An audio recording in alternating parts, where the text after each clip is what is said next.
کل core committee کا اجلاس ہوا۔ اجلاس میں مختلف چیزیں جو ہیں وہ زیر غور ہم لے کر آئے ہیں۔ ایک تو آپ کو بتاؤں کہ رانا ثناء اللہ اور مریم اورنگزیب کے خلاف کارروائی کرنے کا ہم نے فیصلہ کر لیا ہے۔ کور کمیٹی نے یہ کل فیصلہ کیا ہے کہ ان کے خلاف ہم قانونی طور پر جو چارہ جوئی ہو سکی ہم ان کے خلاف کارروائی کریں گے۔ نمبر 2، رانا ثناء اللہ کو جو ٹی سی ایس کے ذریعے اپلیکیشنز جو اس کے خلاف تھانہ قصار اور اس کے متعلقہ ایس پی کے پاس بھجوائی تھی، اس کے اوپر بھی ریسیونگ کا میسج آ گیا ہے، تو ہم کورٹ سے رجوع کر رہے ہیں 22AB کے لیے۔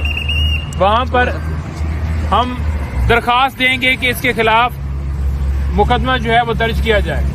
تو انشاءاللہ تعالی ہمیں پوری امید ہے کہ جو انہوں نے دھمکیاں دی ہیں عمران خان صاحب کے حوالے سے نازیبا زبان کا استعمال کرتے ہوئے، ایک نے یہ کہا ہے کہ اس کا وجود ہی مسئلہ ہے، اور دوسرے نے یعنی کہ وہ بی اب میں اسے کیا کہوں، اس نے کہا ہے کہ اس کا سر جو ہے وہ قلم کرنا چاہیے۔ تو اس کو شرم نہیں آئی یہ بات کرتے ہوئے، اور تمام جو لیڈرشپ ہے اس کی، وہ اس کے اوپر کیا کسی نے اس کو نوٹس بھیجا؟ نہیں بھیجا، کیونکہ وہ خود اس سازش میں سارے شامل ہیں۔ اس سے پہلے خان صاحب کے اوپر وزیر آباد میں حملہ ہوا اور عمران خان کی FIR آج تک درج نہیں ہوئی۔ آج آپ پھر دیکھ لیں کہ یہ خان صاحب کو دھمکیاں دے رہے ہیں جان سے مارنے کی، اور ان کے اوپر FIR درج کرنے کے لیے ہم نے درخواستیں دی ہیں، وہ درخواستیں قبول نہیں کی جا رہی، FIR درج نہیں کی جا رہی۔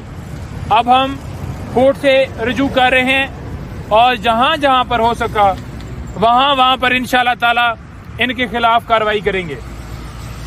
نمبر 2، آپ کو بتاتا جاؤں کہ کل کور کمیٹی میں ایک اور اہم جو ہم نے فیصلہ کیا ہے وہ یہ ہے کہ جتنے پارلیمنٹیرینز ہیں، MNAs، MPAs یا سینیٹرز یا جو ہمارے ہارے ہوئے جتنے لوگ ہیں، تمام جو ہے وہ ایک لائحہ عمل تیار ہو رہا ہے۔ اڈیالہ جیل کے باہر ہم جائیں گے، بھرپور طریقے سے اپنا پرامن احتجاج ریکارڈ کریں گے۔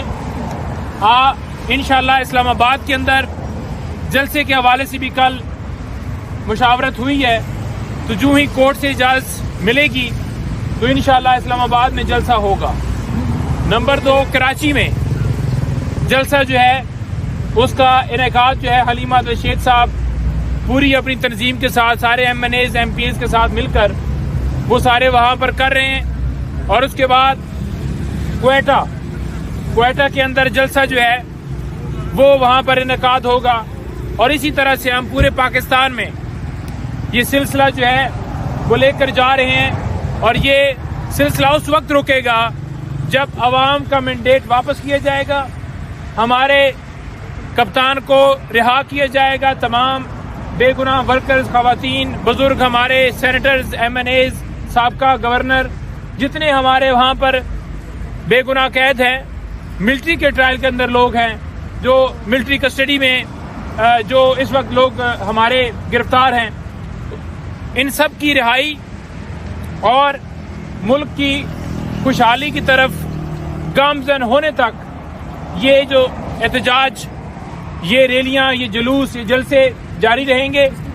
اور آخر میں یہ کہوں گا کہ یہ ان کی بھول ہے، جن لوگوں نے عمران خان صاحب کے اوپر کیسز درج کیے، پوری پارٹی کے اوپر کریک ڈاؤن کیا، ہماری ریزرو سیٹیں کسی اور کو دے دی گئی جو ان کا حق ہی نہیں بنتا تھا۔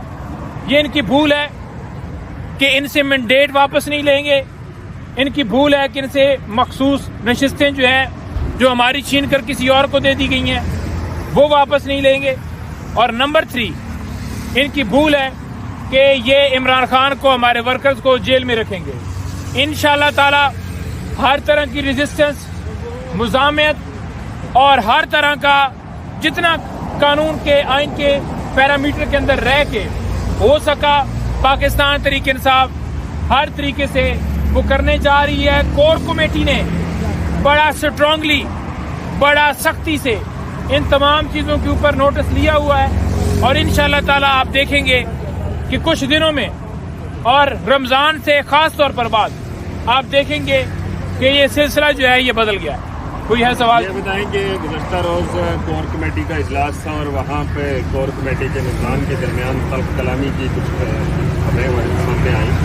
کیا صداقت ہے اس میں کہ عبدالمروت کو نیاز اللہ نیازی کے درمیان تلخ کلامی ہوئی؟ کیا وہ حقیقت ہے اور اگر ہوئی ہے تو اس کی وجہ کیا؟ دیکھیں پہلی بات تو یہ ہے کہ بات چیت ہو جاتی ہے ایک دوسرے کے ساتھ، وہ جمہوریت کا ایک حسن ہے اور کسی کو کسی دوسرے کے اوپر ایک حق بھی ہوتا ہے. ہم ایز اے ٹیم ہے، ہم ایز اے پارٹی، ہم ایز اے بردرز، ہمارا ایک دوسرے کے ساتھ گلے شکوے ہو سکتے ہیں، کسی کے بیان کے اوپر ہو سکتا ہے، لیکن صرف اور صرف اس وقت میڈیا کی توجہ خان صاحب کے کیسز، عوام کے مینڈیٹ اور جو ملک کے اندر ظلم و جبر ہو رہا ہے، سویلین کا ملٹری ٹرائل ہو رہا ہے، ان ساری چیزوں سے ہٹا کر صرف اور صرف لڑائی اور جھگڑے کی خبریں پرومیننٹ کرنے کے اوپر لگائی جا رہی ہے. تمام ورکرز پاکستان تحریک انصاف کے اور پورے پاکستان کو میں یہ کہتا ہوں کہ یہ جو جنگ ہے عمران خان آج لڑ رہا ہے آپ کے بچوں کی مستقبل کے لیے لڑ رہا ہے. آج اندر جیل میں بیٹھ کے اگر اس کی ایک ڈیمانڈ ہے تو وہ کیا ڈیمانڈ ہے؟ اس کی ایک ڈیمانڈ ہے، وہ کہتا ہے کہ مجھے قرآن پاک دو، وہ کہتا ہے کہ ملک کے اندر رول آف لا ہو، وہ کہتا ہے کہ ملک کے اندر خوشحالی ہو.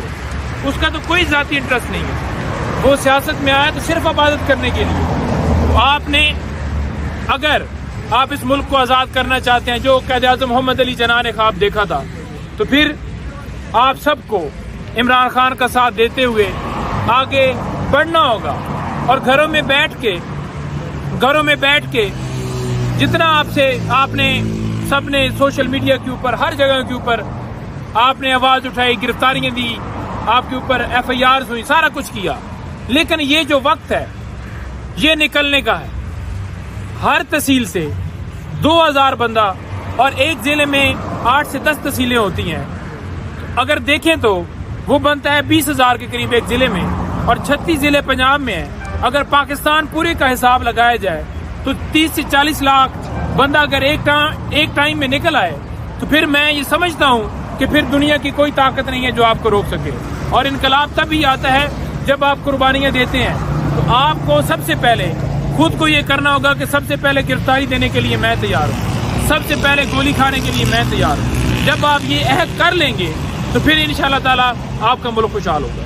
30 مارچ کا جو جلسہ ہے اگر اس کی اجازت نہیں ملتی یہاں سے تو پھر اس کے بعد کیا حالات ہوگا؟ دیکھیں 30 مارچ کا جلسہ اگر اس کی اجازت نہیں ملتی، عدالت نہیں دیتی، ہمارا قانونی حق ہے عدالت کو دینا چاہیے، تو پھر بھی جلسہ ہوگا. آپ نے 8 فروری کو یہ خاموش انقلاب آیا ہے، اس کے بعد دوسرا کون سا انقلاب آنا ہے سر؟ دیکھیں 8 فروری کو جو خاموش انقلاب آیا ہے نا، وہ آپ نے دیکھا، یہ گھس بیٹھی ہے جو آج بیٹھے ہوئے ہیں فارم 47 کی پیداوار. یہ آپ دیکھیں گے یہ جو انقلاب جو عمران خان کہتا ہے کہ گھر سے نکلو، خان کا یہ پیغام ہے کہ جس وقت وہ کال دے تو پورا پاکستان نکلے اور پھر انشاءاللہ تعالی جیت حق کی ہے، آپ کی ہے. پاکستان زندہ باد. جس طرح آپ نے